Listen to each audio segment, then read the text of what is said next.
Dom, I'm ready to crash out. It's time. It's happening. The Stars have won 2 games in their last 12. It happened again. We're recording this Sunday, January 18th. I just got back from AAC. Stars lost to the Tampa Bay Lightning 4-1. First period was great. The rest of it was awful. I had an awful time with the refs, the crowd, the way the team played, the way that Tampa played. It just everything. Welcome to Clean Sheet of Ice, a Texas Hockey Podcast. So here for a crash out. I'm your host, Don Strankman, joined always by Dom Garcia. I'm going to ask how you're doing, but I know it's not fun right now. It is mind-boggling how everyone is just kind of looking around, knowing that this is not right, but you don't know how to fix it. So we're kind of stuck here, Stone. We're at an impasse, Dom. We're at an impasse. I'm going to just scroll through my tweets real quick on my phone from today's game, just to see like where my frame of mind was at the time, because typically I'm the voice of reason for our listeners and our viewers and everything on YouTube. Hit that subscribe button if you haven't already, and we'd love to have you on board on the Clean Sheet of Ice YouTube. But I've been very patient over the last month with this team, and I think my patience finally ran out today. I think that's what happened to me, Dom. I'm more burnt out than ran out, but I hear you. It's tough. So let's just, hey, Oscar Beck, hell of a fucking shift. We're 4 minutes in. Hell of a shift. The boys, Bork were out there. I believe Ritzkovian was out there. Nils Lundqvist and Bork get the assist there. Third line, the Quebec line, as they call it, was out there just absolutely buzzing. Great forecheck, kept the puck in. They cycle it over, and it just leaks through Vazzy, and it's just sitting in the crease. Oscar Beck is in the right place, right time. They get that puck, and I'm excited. I'm like, that's a great start. And then almost immediately after that, you go on the power play. I'm like, all right, let's get groovy here. Let's get a second goal. Let's feel a little comfortable in the first period. See where we can go from here. Yeah, no, Tampa's PK is really good. I think they're second in the league in the PK department. So, yeah, it is what it is. You got some entries, but you couldn't keep the puck as soon as you got the entry. That was the issue on that. And then after that is when things start to go a little south on the Twitter feed for me. So 5 hours ago, this was at 1:29 p.m. So not too far after the game started. Ref doesn't call a blatant hook on Tampa while staring directly at the play behind the net. Colin Blackwell blatantly got hooked, shoved to the ground behind the net. The ref is directly looking at it, didn't get called. And that's where I brought up that goalie mentioned a few weeks ago or a week or two ago that the Stars don't get the same calls that every other team gets because other teams are constantly barking against the refs all day long. Every game, the other team is barking, and they're getting more calls than the Stars are. Obviously, today it was 2-2, but there could have been 5 or more penalties, I think, called on Tampa that they didn't call.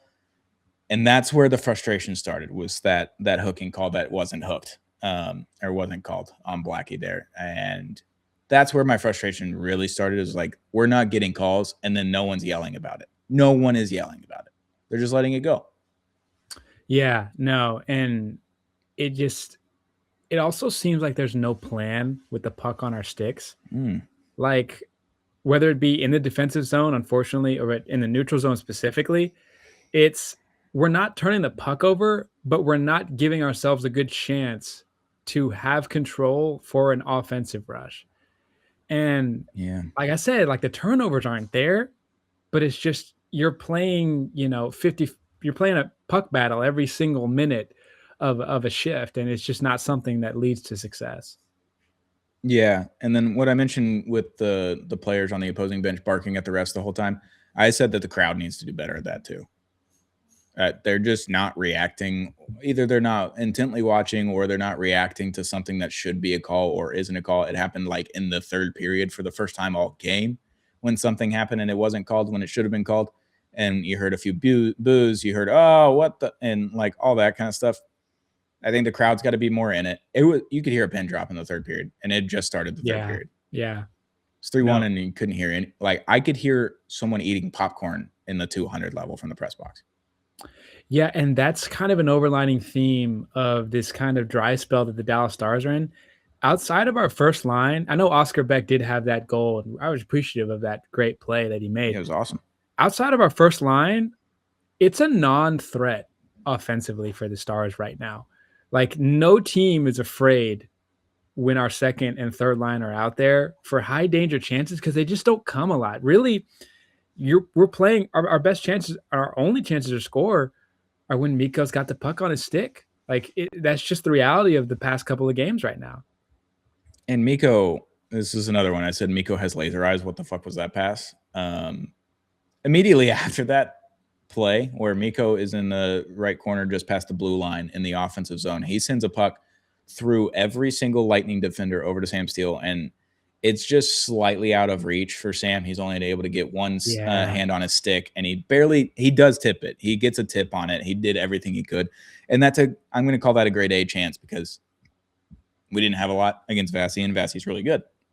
One of the best goaltenders we've seen this decade, maybe one of the best goaltenders I've seen ever. So, yeah, he's really good. So when you get those grade A chances, you got to score.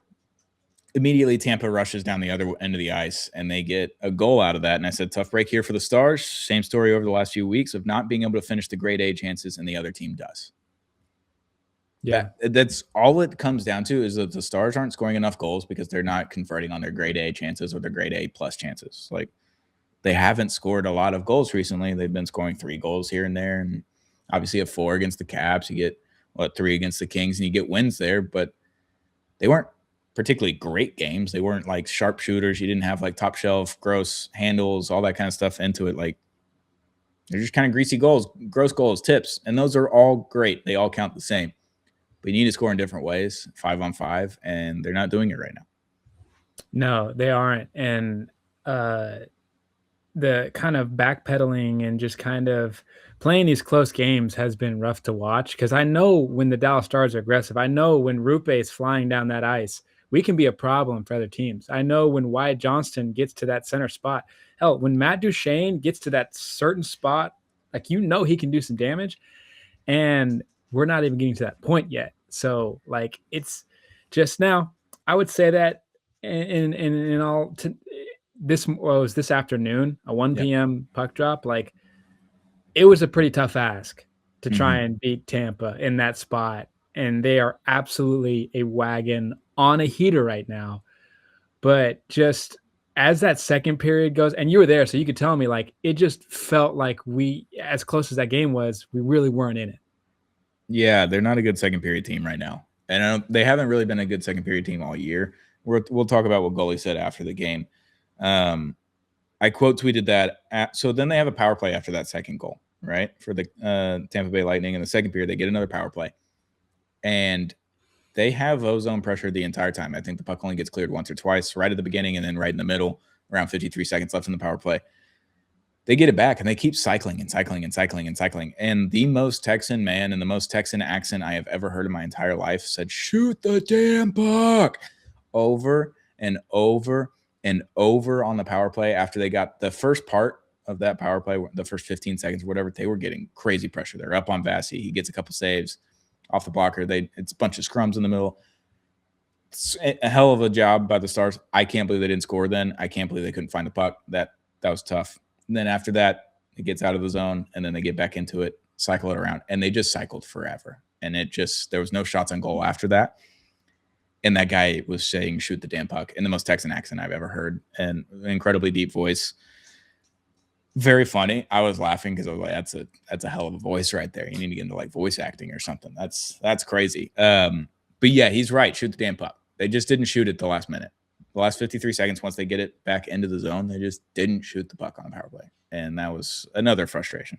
Yeah, I think the shot totals were low in that second period, but it's when you see guys like Ritzy and Robo have these kind of open looks to kind of break away, and you just see get buried. It's just like, man, Dallas Stars aren't playing horrendous. Like, we've seen them play worse, but yeah, Tampa was just doing the right things. Yeah, so the Stars had 9 shots in the first, 9 shots in the second, 2 in the third. So then, as we keep scrolling on my timeline, like I said, I don't know if you watched the last episode on Friday with Savannah or listened to it. I said I got a new water bottle, obviously back before this bad streak started happening. It's a green water bottle, Victory Green. Enjoyed it for the time I had it. I haven't disposed of it. It's sitting on my kitchen counter right now. I need to wash it. I tweeted this out. I might have to take a hammer to that green water bottle and make a fire sacrifice to get this team back on track. I'm not going to burn the water bottle because I don't know what it's made out of and I don't want to like blow my house up.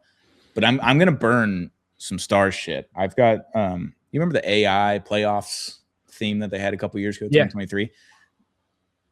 Brutal playoff theme. It was bad. I have a couple of those towels. I'm going to burn those. And I might have to burn something else, some sage with it. I'm going to figure out where I can burn this because I don't have a fire pit in my house. I'm going to figure that out. I'm going to burn some shit as a sacrifice, and I'm going to take a hammer to that water bottle. And that's going to be out on Tuesday. I'm making this into a video, and it's going to be out on Tuesday. It's just going to happen. I have to make a fire sacrifice for the Stars. I have to save the Stars. I have to make a fire sacrifice. This is what we have to do. It's getting towards that territory where we need a savior right now, and that savior might just be Stone. Because if we don't get any momentum before the Olympic break, like we're going to be in some yes, we are still one of the top teams in the league and our record's right there, but we could be in some dangerous trouble if we lurk in this kind of territory for any much longer. Then after the second period's over, let's just take you through a little inside the NBA here. American Airlines Center is playing a Goofy Goobers remake while I sit here with my thoughts of a flailing hockey team that somehow can't score more goals than the other team. That's where I was at. Literally like 7 minutes before the end of the intermission, they start playing this Goofy Goober song, and I thought about it. I thought about jumping. From the press box. I could not handle it. Was Kids Day. I get it. They did a bunch of Kids Bop stuff. That was like torture today because normally like they play the same shit in AAC and I can get used to it. I can go through the flow. I can tune it out, whatever it is.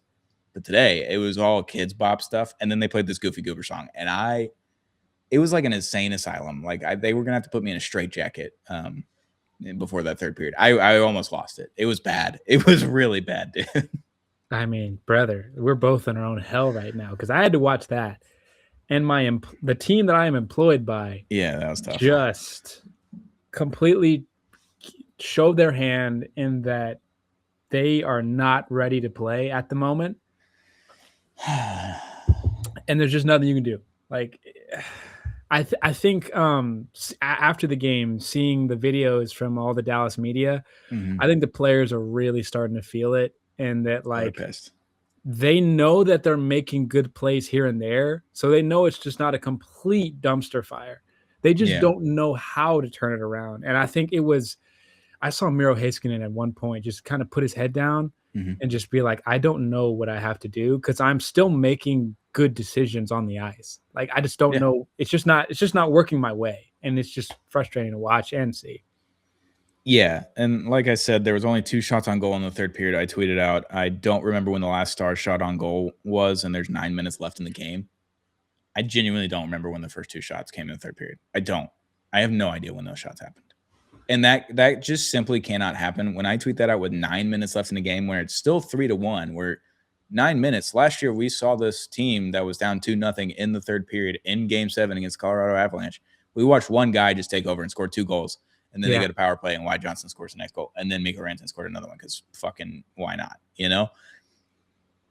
I didn't see any of that today. I didn't see a single shot on goal after I tweeted that out. And then the refs were not calling anything, which was infuriating. And then I said we were going to have a crash out. And then we'll talk about the next topic that I tweeted about after that. But yeah, Stars lose 4-1 in a completely frustrating game because everything you look at the metrics wise are pretty much the same. The Lightning had 6 takeaways, but the Stars only had 13 giveaways. So it's like they had less than Tampa. They had the same amount of block shots. They were within 5 hits of each other. They had the same amount of penalty minutes. They won the faceoff battle 60.4 to 39.6. They only got outshot by 6 shots on goal. So it's like, how the fuck are we going to win games? I don't understand. Just finish the grade A chances. I think that's the one thing that just saves this team right now.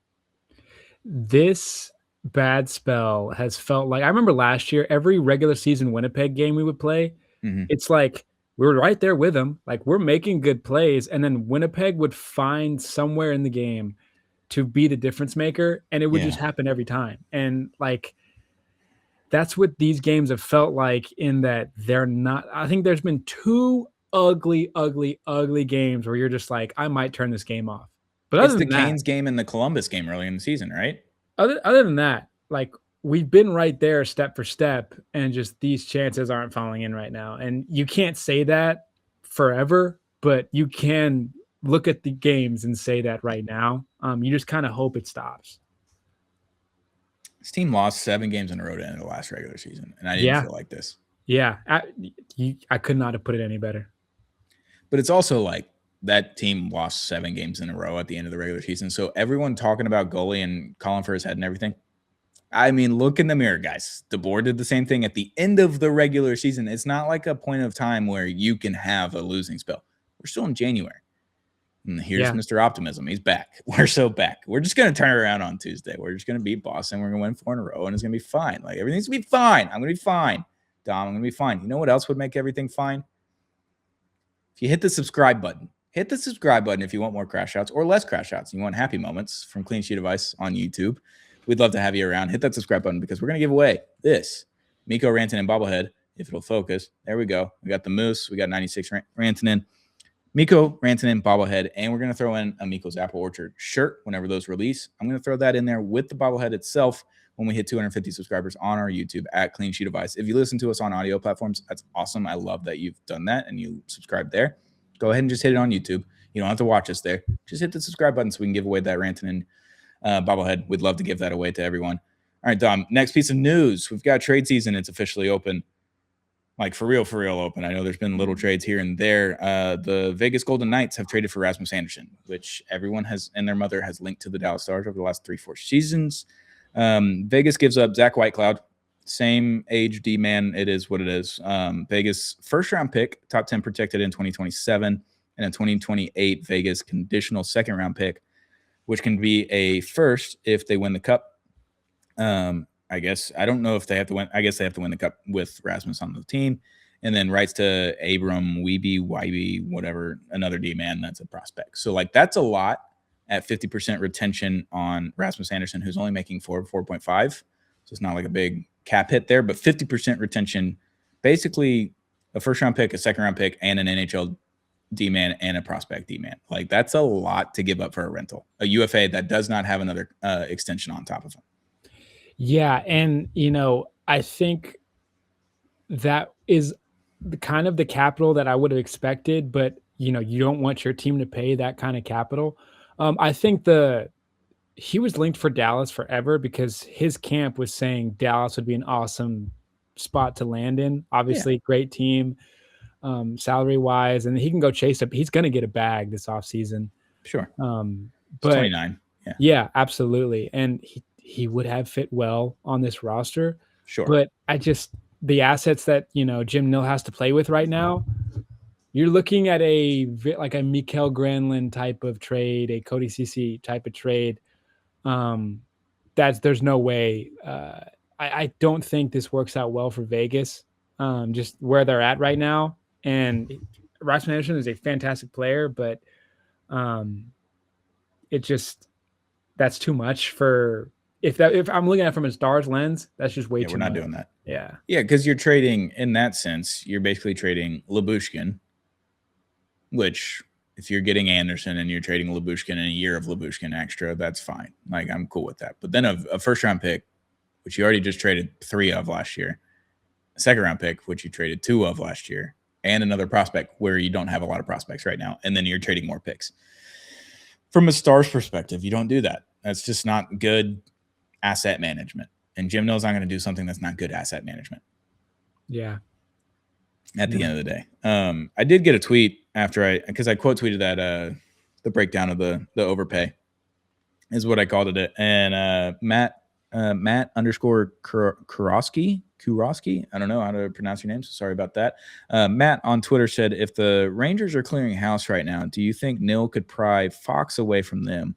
Like, go get Fox and Couillet from the Rags and go get Coleman from the Flames? Like, in theory, but you're giving up all of your assets. and you're gonna have to give up a handful of salary too. Because what is Adam Fox's contract looking like here? That's one thing that you got to look at. And I would love Blake Coleman. He's a DFW kid, but like if I'm already getting Coulier and Fox, then I'm all right. I'm okay. He's signed through the 2028-2029 season at $9.5 million annually. Adam Fox is. Okay. Can't do that if you want to sign Robo.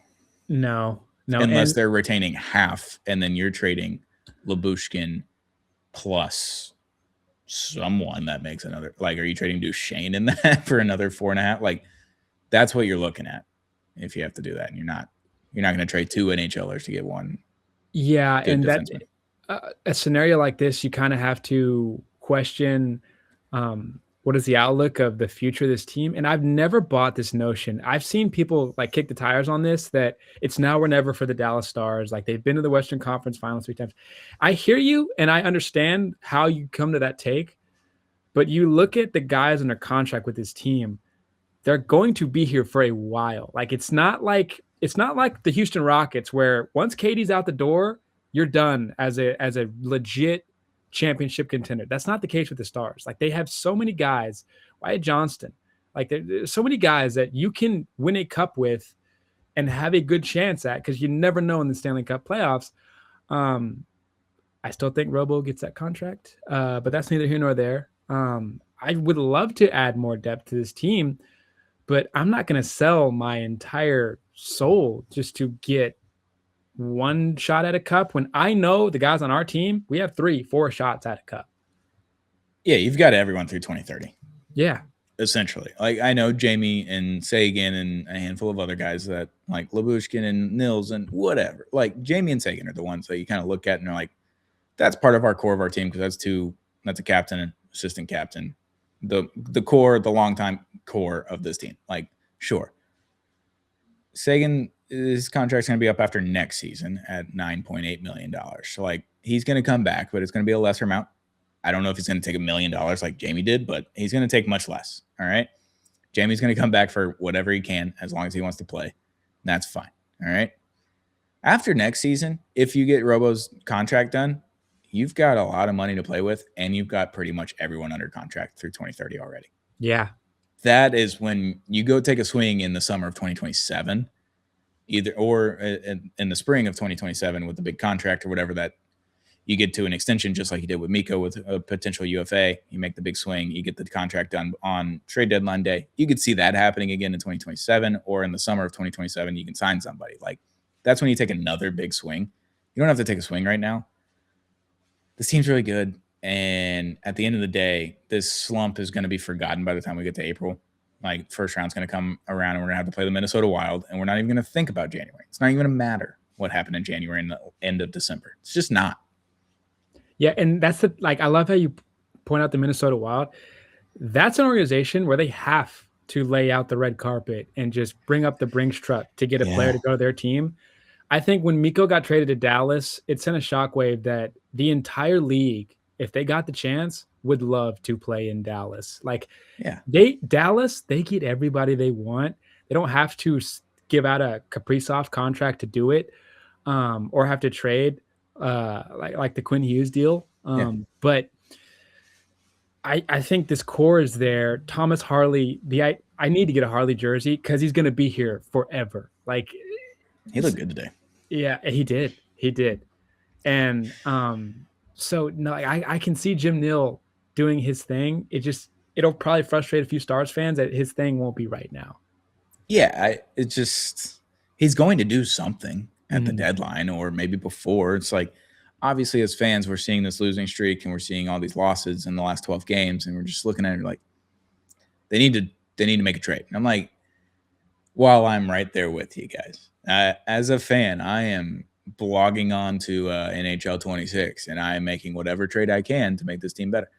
We're not in NHL 26. We're not the GM. We're not the salary cap savants that are having to figure this out, because we don't know if Tyler Seguin's going on SCLTIR yet. Yeah. Believe he is, but like, they haven't made that call, and they're making that call right after the Olympics. And right after the Olympics are done, or during the Olympics are done, they'll make that call. They'll put him on SCLTIR. whenever they're ready to make a trade. And that's when they'll get all the way up to the cap. They'll bring up everyone that's expensive in the AHL. They'll put them on the team, get all the way up to a few $10,000 or so of the cap, and then they'll make a big trade. That's what's going to happen. That's what's going to have to happen once they put them on SELTIR. And we'll see what that is. And I don't know if that's going to be Blake Coleman and that's it, or if it's going to be a D-man, or if it's going to be someone that's going to be on this team next year. I have no idea what they're going to do. They're going to do something. So, like, as much as you want to trade right now, I get it. I understand it. Jim Nill's not going to make a trade until after the Olympics. And that's the smart thing to do. It just is, because we don't know who's all going to get hurt at the Olympics. We don't know who's going to be unhappy, who's going to be available. Just like we didn't know Mikko Rantanen was going to be available again for the second time last season. We had no idea until right before the deadline. So it's best to wait to see if everyone's healthy, one, and two, who's available closer to the deadline. That's when we're going to figure out what's going to happen with the Stars, and they're going to make a move. Jim Nill, I trust. He's won 3 in a row. Like, there's a reason for that. Yeah, and the fact that Dallas was so heavily linked to Anderson tells you, like, there's a plan in place, and there's movement behind the scenes that you don't see with Jim Nill and his guys up in that box. But that kind of gives me even more confidence that, like, he understands the situation and he's planned ahead. Things are going to fall. They just into place. They just won't fall into place this week or next week. Just like the play on the ice, this team will be back where it needs to be when it needs to be. They're going to be okay eventually. It's frustrating right now. I'm frustrated. I know Stars fans are frustrated. A lot of people are way more frustrated than I am. Like, that's the first time I've vented about this team all season. So, like, I haven't even thought about venting about this team because I'm just not worried. And I'm still not worried. I'm just upset because I want to watch a win. And I hadn't seen a game in over a month in AAC in person. That was the frustration. It's like, been waiting since December 15th. That was the last time I was in AAC for a game. It's been over a month. And I was like, man, be good. They just start this win streak when I come back. Maybe I'm the good luck charm. Nope. We're going to make a fire sacrifice. That's happening on Tuesday. So, it is what it is. But Bruins are in town. 6:30 game on TNT, so it's on national television, unfortunately, which means 6:30 is really going to be 7. Puck drop. Yeah. No, always. It is. Yeah. It is what it is. Boston's pretty good right now. I haven't looked at the standings, actually, but I think Boston's they were lurking around. They had that Rasmus Anderson deal apparently done with an extension, and all of a sudden, Vegas swooped in. I don't know what happened there. Boston's at the top of the wild card right now in the East with 58 points. They're not too far out of it. They're 3 points back of being in an actual spot. 49 games played, 28 wins, 19 losses. They don't go to overtime a lot. They're 8-1-1 in their last 10, and they're on a 6-game win streak right now.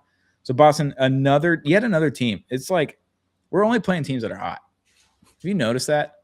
Yeah. Like Carolina was hot. Canadians were hot. The Ducks and the Kings weren't, all right? Utah was fine. Tampa's the hottest team in hockey right now. They're 12-0-1 in the last 13. If you didn't know, they're on a 13-game point streak right now. So, like, losing to them is whatever. But Boston, another one. 6-game win streak coming in 8-1-1 in their last 10. Pretty good. They're a good team. In that streak, too, like, they have been drumming some teams. Like, there's been some 7-1 games in that win streak. And they're clicking right now. And they've got one of the best goal scorers in the world right now with Geeky. Yep. Yeah. They have Pasternak, who's a fucking demon. He's incredible. One of my favorite players to watch, actually. I love watching Pasta. He's a lot of fun. And he goes so under the radar, too, league-wide. Like, everyone knows he's a super duper star, and it's just like, because he's not, Russian, Finnish, Canadian, American, that they don't talk about him because he's Czech. I don't know. Him and Faksa, they put them on a line at the Olympics. That'd be fun. Yeah, in this streak, they beat Calgary 4-1, the Rangers 10-2, Pittsburgh 1-0, Detroit 3-0, Seattle 4-2, Blackhawks 5-2, and now they get 2 days rest. They're on a little bit of a road trip here, but they're coming back. Or they probably went home after the Chicago game and get back on a flight tomorrow for the Dallas game. So, yeah, good team. They play a lot of games at home this month. The only loss that they have so far this month is on the road to Seattle. So that's a good sign, I guess. I don't know. Boston's good. They got a good goalie. They got a good offense. And we're not playing very well right now. So I don't know what we're going to look like. We just need to get shots on goal. Defensively, I was so impressed this afternoon with Ottinger faced a lot of heat with crowded nets, He very was much good. screening in front of him, and, he did his thing, and, still, Dallas is damn good on the forecheck. Um, just, you make one mistake and it's like a cornerback, you get beat once and it feels like you had a terrible night. Mhm. But if we can just continue to pepper shots and keep our feet underneath us after the shot, because we get caught putt watching after a lot of shots. Yeah. If we can just stay fluid in movement, like we could battle and hopefully we can have a good third period and not go to overtime. God, no extra hockey, please. The thing I learned today after the game, we went down for press conferences and everything in the locker room, scrum and all that kind of stuff. I didn't get anything out of the players. Just they're frustrated. We know that they're frustrated. They've been frustrated, and today was probably the most visibly frustrated that they've been. Goalie was the one that I paid attention to because he came in maybe not hot. Like Pete last year would come in hot, and you would tell right off the rip that he is pissed. Goalie today, you could tell he was pissed. He's tired of it. He said it's gone on way too long, this, that, and the other. They got to figure out how to get the puck out of the fucking D zone, basically, is what he's saying. It's just like they spend way too much time in the D zone. We've got to be more aggressive in the offensive zone. We've got to get more shots on net. We've got to be better. We just got to be better. And I think Robert Tiffin asked him, he's like, what did you say? Like, did you think that this team was this good? Like, or do you think this is where your team's at now or what they were before this stretch happened? And he goes, well, yeah, no, we were not a 750 winning percentage team at the beginning of the season. We were winning games just like we were in today, but we were winning them. We were on the other side. We were winning it by a goal or 2 goals or whatever. And now we're on the other side of it. We're regressing back towards the mean, but we've gone on a little bit too long. He's a little frustrated. He's over it. And I don't even know if he knows how to fix it. That's kind of the issues because they're kind of doing the same thing they were when they were winning 750% of their 750 winning percentage. Like, it's what they were doing beforehand. They were just winning the games, and now they're not. So I'm very curious to see what the switch is when it happens, when they go on a 4-game win streak, because it's going to happen. It's hockey. It's going to flip flop at some point. But everyone's good in the NHL, and that doesn't exclude the Stars, but everyone else is playing a lot better. And it seems like every team that's on a winning streak is playing the Stars back to back over the last 12 games. That's what it feels like. Yeah, I mean, it just finding that answer is tough, and it seems like when we have one high danger chance, like the other team can kind of like they can rest. Like we're not going to see another high danger chance from Dallas for at least another 8 minutes. Like it's just kind of that's just the seesaw of these past couple of games, and I don't know what to change because they're still playing individually. Like some of these guys are still playing elite level hockey.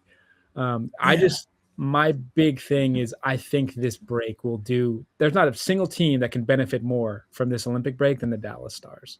Just some kind of change in scenery can flip this momentum right now. Yeah. They're going to be okay. It's just, that was a venting episode. I finally vented on this podcast. I don't think I vented at all on this podcast once. I really don't. I might have during the 7-game losing streak last year, but it's just like, even after we got their ass beat by the Oilers in the Western Conference Finals again, I was just like, I don't know. They're really fucking good. What can you do? It's like, what can you do? This one, it feels like there's a lot of stuff that's controllable, and that's kind of where it sucks. Yeah.